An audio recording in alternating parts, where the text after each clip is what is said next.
नीचे रखना। सर आज तीनों निर्दलीय विधायक आपके सामने पेश हुए हैं, 2:30 बजे आपने बुलाया है। क्या अभी बातचीत हुई, क्या तर्क दिया जा रहा है, क्योंकि अब मामला जो है वो हाई कोर्ट में भी पहुंच गया है?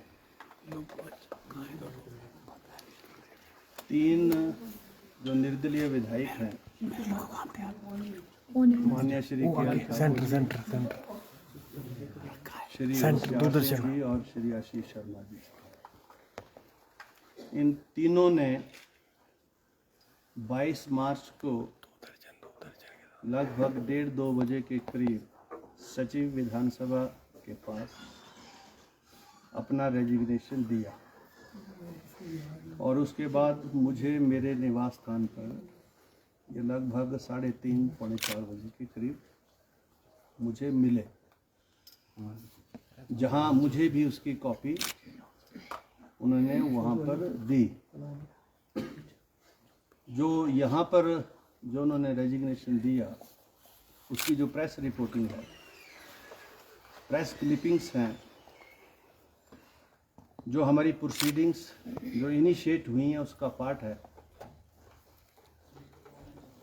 उसमें माननीय नेता प्रतिपक्ष श्री जयराम ठाकुर जी, और जब वो मेरे निवास स्थान पर आए तो उनके साथ 2 माननीय विधायक भारतीय जनता पार्टी के डॉक्टर जनक राज जी और बलवीर सिंह वर्मा जी उनके साथ थे, और एक आध मीडिया का भी व्यक्ति था। और दूसरे दिन एक पिटीशन जो है 10-12 जो माननीय विधायक कांग्रेस पार्टी से हैं, जो मंत्री भी हैं, उनकी तरफ से भी विधानसभा सचिवालय को प्राप्त हुई। और जो नियम हैं हमारे, उनके तहत जब भी कोई विधायक अपना त्याग पत्र दे तो उसका एक फॉर्मेट है, उस फॉर्मेट के मुताबिक हो, और उसके आगे जो रूल्स हैं, अगर वो व्यक्तिगत तौर पर आता है, वॉलेंट्री है या इनवॉलेंट्री है, और अध्यक्ष को ये लगे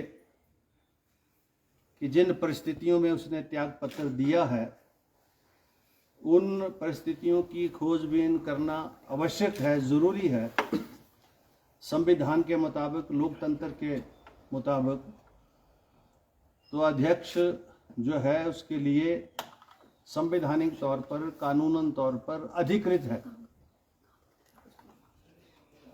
The speaker enjoys the full authority to inquire into all those aspects of the resignations। और उसी के संदर्भ में हमने तीनों माननीय विधायकों को एक नोटिस इशू किया था, शो कॉज नोटिस, और उसकी सूचना हमने राज्यपाल महोदय को भी दी थी, और हमने उनसे ये आग्रह किया था कि नियमों के अनुरूप, संविधान के अनुरूप जो कार्रवाई वांछित है उसके मुताबिक आप 10 अप्रैल को 12:15 बजे विधानसभा सचिवालय के committee room, speakers committee room में उपस्थित हों।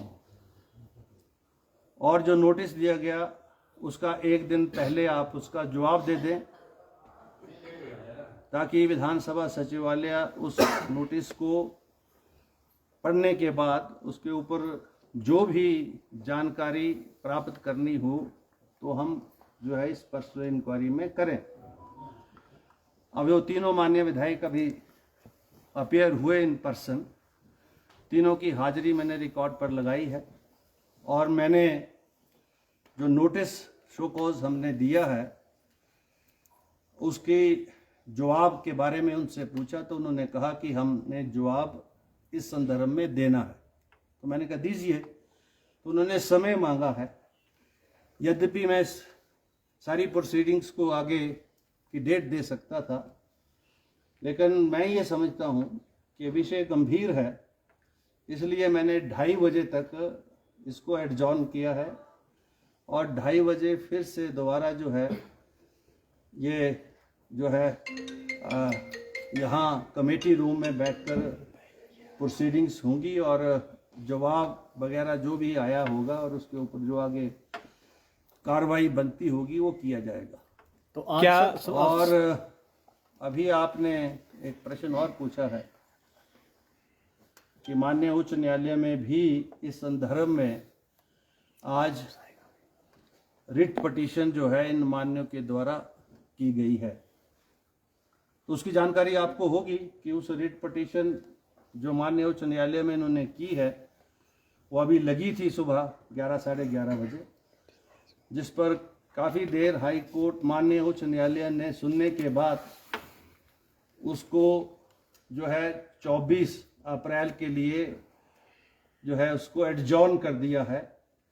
और उसमें जो उन्होंने पार्टी बनाया था विधानसभा अध्यक्ष के रूप में मुझे और व्यक्तिगत रूप में मुझे, तो व्यक्तिगत रूप में तो जो ऑब्जर्वेशंस कोर्ट की थी वहाँ पर कि भाई you can not make the speaker in person as a party, whatever he has done and whatever he is doing that is the powers which are vested with him under the constitution, so you cannot make him a party in person. This was the observation from the court which have been you say told to us by the standing lawyers, one who represented the Vidhan Sabha there in the High Court.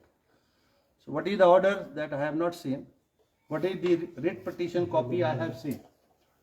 जो writ petition की जो copy उन्होंने विधानसभा सचिवालय को भेजी है वो हमने देख ली। जवाब का नोटिस जो है जो नोटिस का जवाब अभी उन्होंने देना है। तो जो हाई कोर्ट में उन्होंने जो रिट पिटीशन की है उसमें उन्होंने मेरे जो संवैधानिक अधिकार हैं उनको चैलेंज किया और उन्होंने हाई कोर्ट से डायरेक्शन मांगी है कि स्पीकर को हाई कोर्ट डायरेक्ट करे कि वो हमारे रेजिग्नेशंस को एक्सेप्ट करे। अभी हाई कोर्ट ने इसके ऊपर कोई निर्णय नहीं लिया, मैं प्रोसीडिंग्स में हूं।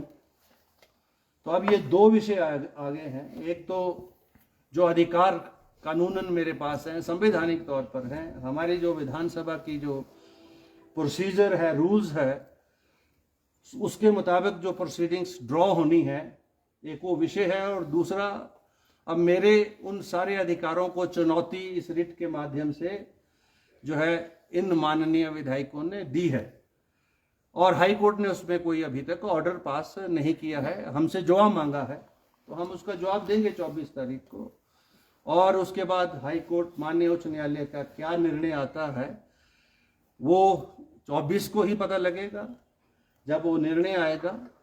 और चूंकि अब ये दो पैरेलल प्रोसीडिंग स्टार्ट हो रही हैं तो स्वाभाविक है, क्योंकि अगर मैं इस प्रोसीडिंग को कंक्लूड भी करना चाहूं तो भी नहीं हो पाएंगी, क्योंकि द मैटर इज नाउ सब जुडिस and pending with the honourable high court.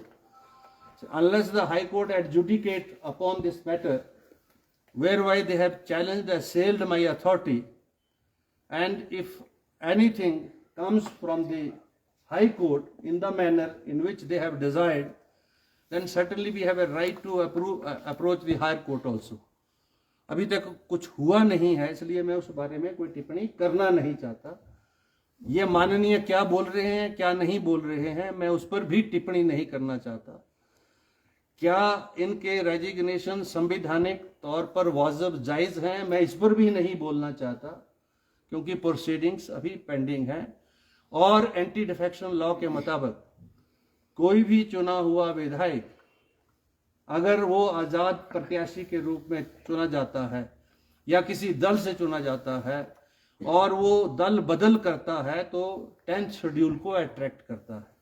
और कोई इंडिपेंडेंट भी चुना जाता है तो वो भी 5 वर्ष के लिए चुना गया विधायक है। जब कभी वो पार्टी ज्वाइन करता है तो he also attracts the same provisions of the anti defection law.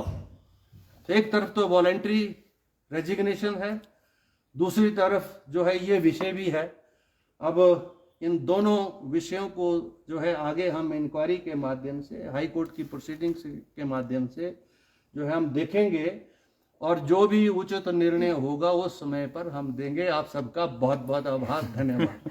दूसरा आग्रह आप सब से ये है कि ये स्पीकर चैम्बर है, और अगर किसी भी माननीय विधायक को अगर कोई बाइट देनी हो तो वो नीचे जाके जरूर ले लें। आप यहाँ पर जरा कृपा रखें। धन्यवाद, थैंक यू।